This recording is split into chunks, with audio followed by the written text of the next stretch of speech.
बिस्मिल्लाहिर्रहमानिर्रहीम। शुरू अल्लाह के नाम से जो बड़ा मेहरबान और नहायत रहम करने वाला है। ज़ुबैदा आपा ने हमेशा अपने चाहने वालों को हज़ारों टोटके और टिप्स बताए, कहीं खानों के जायके बढ़ाए तो कहीं आम जिंदगी की मज़ेदार कारआमद टिप्स भी बताई। हम आपको मुख्तलिफ टोटके बताने जा रहे हैं जो ज़ुबैदा आपा ने अपनी ज़िंदगी में किचन से मुतल्लिक बताए। कोफ्ते मज़ेदार बनाने का तरीका। कोफ्तों को मज़ेदार बनाने के लिए आप सबसे पहले कीमे में प्याज और हरी मिर्च डालकर रखें और उसकी गोलियां बनाकर पहले फ्राई कर लें। इसके बाद मसाले में भून लें, ये मज़ेदार बनेंगे। मछली मछली जायकादार बनाने के लिए इसको बगैर धोए सिरका और नमक लगाकर 10 मिनट रख दें और फिर धोकर पकाएं। ना इसमें महक आएगी और ना जायका ख़राब होगा, ये बिल्कुल लाजवाब बनेगी। पुलाव पुलाव मज़ेदार बनाने के लिए इसमें जब आप चावलों में दम देने के लिए रखती हैं तो एक कपड़े की पोटली बनाएं। इसमें सौंफ, काली मिर्च और नींबू कटा हुआ रख दें और इस पोटली को बांधकर चावलों में डाल दें। यूं पुलाव की खुशबू लाजवाब आएगी और आपको खाने में मज़ा भी आएगा। खीर खीर बनाने के लिए लिक्विड दूध के साथ साथ 2 कप खुश्क पाउडर वाला दूध शामिल करके अच्छी तरह घोंट लें, ये मक्खन जैसी लाजवाब बनेगी। गुलाब जामुन गुलाब जामुन घर में बनाने के लिए आप मैदा, डबल रोटी का चूरा, मक्खन, घी और सूजी 1 कप भुनी हुई अच्छी तरह मिक्स करके दूध डालकर रख दें और फिर इसकी गोल बॉल्स बनाकर फ्राई करें, ये बेहतरीन बनेगी। बाज़ औक़ात चिकन गलकर बिखरने लगता है, इसे मसाले में ज़्यादा देर तक पकाने से ऐसा होता है। चिकन को अगर फ्राई करके अलग से रख लिया जाए और मसाला भूनकर जब तेल छोड़ने लगे तब इस फ्राई चिकन को डालकर दम दे लिया जाए तो चिकन का सालन बेहतरीन बनता है। गोश्त में शोरबा करते हुए ठंडे पानी की बजाय तेज़ गर्म पानी डाला जाए तो गोश्त का जायका बेहद लजीज हो जाता है।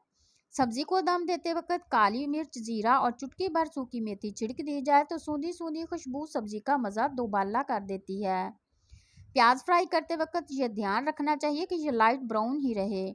बहुत ज़्यादा प्याज फ्राई करने से सालन की रंगत ख़राब हो जाती है। कलेजी और गुर्दे को बगैर धोए बिना छिला हुआ लहसुन कुचल कर इस पर लगा दें। 15 से 20 मिनट छलनी में रखने के बाद इसे नीम गर्म पानी से धोएं, इसमें से बू ख़त्म हो जाएगी। दही बल्लों को नरम और फूले फूले बनाने के लिए दही बल्ले के पेस्ट में नीम गर्म पानी डालकर अच्छी तरह फेंट लें।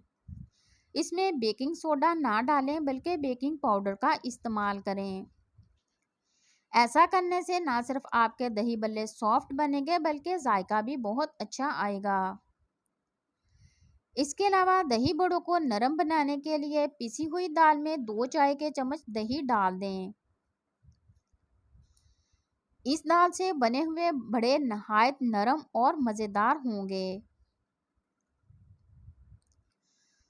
फ्रूट चाट बनाकर ख़वातीन रख लेती हैं और खाने के वक्त जब इसको खाने के दस्तरखान पर सर्व किया जाता है तो ये काली नज़र आती है और बाज़ औक़ात इसका जायका भी अजीब लगने लगता है।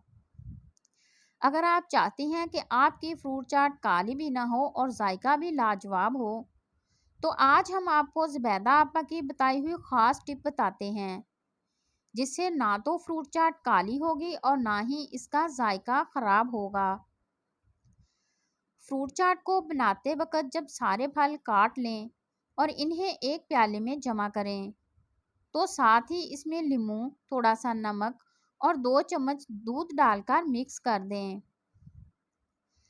इस तरह फ्रूट चाट काली नहीं होगी और अगर आप किसी फल का रस भी इसमें शामिल कर दें तो ये जायके में भी अच्छी हो जाएगी और काली भी नहीं होगी।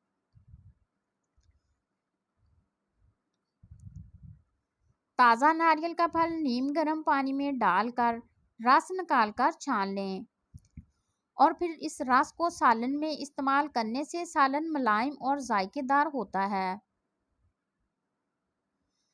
कोई भी चीज़ फ्राई करें तो तेल में 1-2 लौंग डाल लें, फ्राई की हुई चीज़ का जायका बढ़ जाएगा।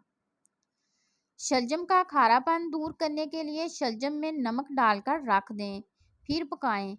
जायका बेहतर हो जाएगा। या फिर गुड़ या चीनी का इस्तेमाल करें, इससे शलजमों का खारापन खत्म हो जाएगा और जायका बेहतर हो जाएगा। चाय के कहवा को अगर ज़्यादा देर पकाया जाए तो चाय बदमज़ा बनती है। मज़ेदार चाय बनाने के लिए इसमें 2-4 बूंदें कंडेंस्ड मिल्क की डाल दी जाएं तो चाय का मज़ा दुबाला हो जाता है और चाय बदमज़ा भी नहीं बनती। जले हुए सालन को ठीक करने के लिए सालन में थोड़ा दूध या दही डालकर पका लें। जला हुआ टेस्ट खत्म हो जाएगा और जायका ठीक हो जाएगा। अगर गोभी बनाते वक्त इसमें 2-3 चम्मच दूध डाल दिया जाए तो इससे गोभी की सांत खत्म हो जाती है। खस्ता फ्रेंच फ्राइज बनाने के लिए, अगर फ्रेंच फ्राइज बनाने के लिए नरम पड़ जाते हैं तो आलू काटने के बाद इसमें थोड़ा सा आटा और कॉर्नफ्लोर मिलाएं और कागज़ की भूरी थैली में डालकर अच्छी तरह हिलाएं और फिर तलें। चिप्स तैयार हो जाएंगे तो इन्हें जाज़ब कागज़ पर निकालें और चुटकी नमक छिड़क दें। फ्रेंच फ्राइज देर तक खस्ता रहेंगे। मेरी आज की वीडियो अच्छी लगी हो तो चैनल को लाइक और सब्सक्राइब ज़रूर कीजिएगा। शुक्रिया।